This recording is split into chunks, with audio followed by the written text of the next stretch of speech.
நாம் இன்று இந்த பட்ஜெட்டில் பார்க்கிறோம். இந்த பட்ஜெட்டில் இன்னைக்கு வந்திருக்கக்கூடிய நிதிநிலை அறிக்கையில இது ஒரு வெற்று அறிக்கையாகத்தான் இருக்கிறது. அலங்காரம்னு கூட சொல்ல முடியாது. ஏனென்று சொன்னால் அதாவது உண்மைகளை மறைத்ததோடு அல்லாமல் ஒரு பட்ஜெட்ல என்ன செய்யணும், கடந்த வருடம் நாங்கள் இதை சொன்னோம், இதை நாங்கள் செய்தோம், அதைவிட அதிகமாக இந்த வருடம் நாங்கள் செய்வோம் என்று சொன்னால் அதற்கு பெயர் நிதிநிலை அறிக்கை. உத்தரப்பிரதேசத்தில் கூட ஒரு நிதிநிலை அறிக்கையை அளித்திருக்கிறார்கள். அதில் பார்த்தோம் என்று சொன்னால் 22 விழுக்காட்டிற்கும் மேலாக கட்டமைப்புக்காக ஒதுக்கப்பட்டிருக்கிறது. கிட்டத்தட்ட 22%. ஒரு மாநிலம் வளர்ச்சி அடைய வேண்டும் என்று சொன்னால் கட்டமைப்பில் கவனம் செலுத்த வேண்டும். ஒரு அலங்கார அறிக்கை 2000 கோடி ரூபாய் செலவில் புதிய நகரம் உருவாக்கப்படும். எத்தனை வருஷமா இந்த தமிழ்ல ஒரு சினிமாவில் சொல்ற மாதிரி இந்த அந்து போன ரயில் எத்தனை வருஷமா நாம கேட்டுக்கிட்டு இருக்கிறோம். புதிய நகரம் உருவாக்கப்படும். என்ன அது புதிய நகரம் உருவாக்கணும், எப்படி செய்ய போறீங்க, எப்போ செய்ய போறீங்க? உங்களுக்கு இருப்பதே இன்னும் 12 மாதம் கூட இல்லை. அதுக்குள்ள நீங்க புதிய நகரம், இருக்கிற நகரத்தை ஒழுங்காக உங்களால் மேம்படுத்த முடியவில்லை, சீரமைக்க முடியவில்லை.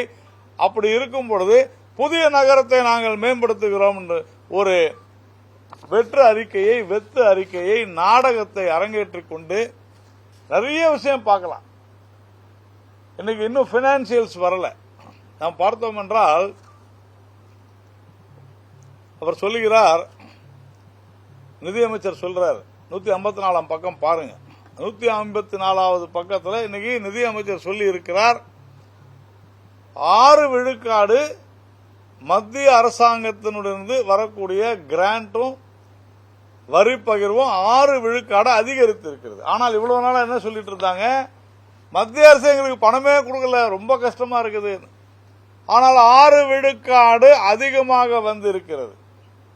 சென்ற வருடம் ஒதுக்கப்பட்ட நிதி எவ்வளவு, ஒவ்வொரு துறையிலும் எவ்வளவு செலவு செஞ்சாங்க, இந்த கணக்கு இல்லை.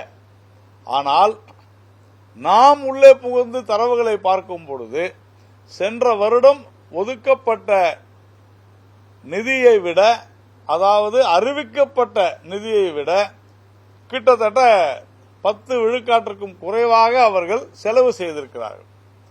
அதாவது வருவாய் செலவினங்களை குறைத்ததன் காரணமாக நிதி பற்றாக்குறை குறைந்து விட்டது அப்படின்னு காலரத்துக்கு விட்டுக்கிறாங்க. 2 விஷயம்தான். ஒன்னு, உங்கள்கிட்ட காசு இல்லை, அதனால செலவு பண்ணல. 2, மத்திய அரசு 6% அதிகமாக பணம் கொடுத்தது, நிதி கொடுத்ததன் காரணமாக நிதி பற்றாக்குறையை நாங்கள் எட்டிவிட்டோம் என்று சொல்கிறீர்கள். 3வது, இந்த வருடம் இன்னும் அதிகமான நிதி பற்றாக்குறையை சமாளிப்போம் என்று சொல்வதற்கு காரணம், அடுத்த வருடம் 10 விழுக்காடு மத்திய அரசிடமிருந்து பணம் வரும் என்று நிதியமைச்சர் என்று சொல்லியிருக்கிறார், தமிழக நிதியமைச்சர். நான் ஒரு பட்டய கணக்காளர் மாதிரி நான் பேச விரும்பல. நான் சொல்வதில் ஏதாவது தவறு இருந்தால் நிதியமைச்சர் பேசட்டும். முழுக்க முழுக்க மத்திய அரசினுடைய அங்கிருந்து வரக்கூடிய நிதியை வைத்துக் கொண்டுதான் இவ்வளவு தூரம். அதே மாதிரி புதிய புதிய சலுகைகள் என்று எதுவுமே கிடையாது. கட்டமைப்புக்கு என்ன செய்ய போறீங்க, வருவாய் எங்கிருந்து வரப்போகிறது? நீங்க கல்லூரிகளை, நாங்க பல இடங்கள்ல கல்லூரி கட்ட போறோம்ன்றாங்க. இருக்கிற கல்லூரியை நீங்க சீரமைச்சிங்களா? பல மாவட்டங்களில் ஸ்கூலில் இடிந்து போன கட்டிடங்கள்ல கல்லூரிகள் நடைபெற்றுக் கொண்டிருக்கின்றன. அதை சீரமைப்பதற்கு துப்பில்லாத ஒரு அரசாங்கம், நாங்கள் பல மாவட்டங்களில் பல இடங்களில் கலைக்கல்லூரி அமைக்கப் போகிறோம் என்று சொல்வது எப்பேற்பட்ட ஒரு மோசடி. பெருசா பாத்தீங்கன்னா 9335 கோடி ரூபாயில் மெட்ரோ ரயில் திட்டம். இவங்க இருக்க போறதே இன்னும் 10 மாசம் இல்ல 11 மாசம். அடுத்த வருஷம் முழு பட்ஜெட்டும் கிடையாது. அதே மாதிரி இவர்கள் வந்த புதுசுல பாத்தீங்கன்னா ஒரு வருடத்திற்கு நாங்கள் இவ்வளவு பஸ் வாங்கிடுவோம் அப்படின்னு சொன்னாங்க. ஆனால் இன்றைக்கு 700 டீசல் பேருந்துகளை இயற்கை எரிவாயு மூலம் இயங்குவதாக நாங்கள் மறுசீரமைக்க, அதாவது புது பஸ் வாங்கல, ஏற்கனவே தள்ளுவண்டியா இருக்கக்கூடிய அந்த பஸ்ஸுகளை நாங்க எரிவாயின் மூலமா ஓட்ட போறோம். அப்படின்னா என்ன அர்த்தம்னா பணம் இல்லை. ஏன் பணம் இல்லை? ஆக்கப்பூர்வமான திட்டங்கள் உங்களிடத்துல இல்ல.